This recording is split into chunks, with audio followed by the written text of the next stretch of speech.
Assalamualaikum warahmatullahi wabarakatuh.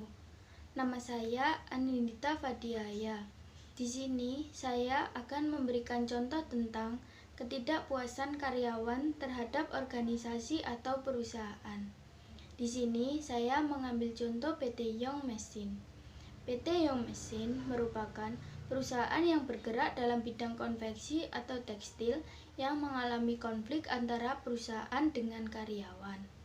Konflik ini disebabkan karena adanya miscommunication antara atasan dengan karyawan.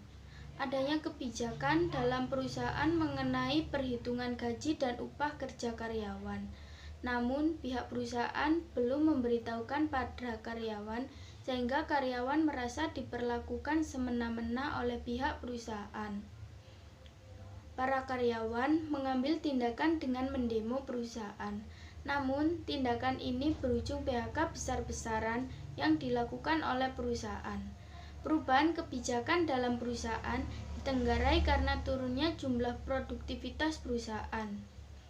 Communication sangat penting di dalam perusahaan, supaya karyawan tidak merasa dirugikan dan dapat merasa lebih nyaman dalam bekerja.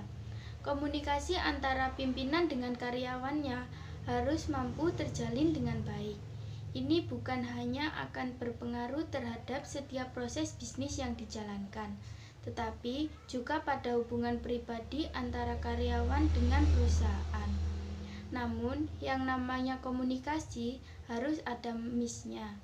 Kebijakan yang harus diambil oleh perusahaan adalah melakukan upaya peningkatan efisiensi, produktivitas, dan kapasitas produksi usaha untuk memenuhi kebutuhan pasar. Terjadinya konflik yang besar dalam perusahaan, pihak perusahaan akan merasa rugi dan karyawan akan merasa dirugikan. Langkah yang diambil oleh perusahaan yaitu melakukan tindakan PHK besar-besaran kepada karyawan.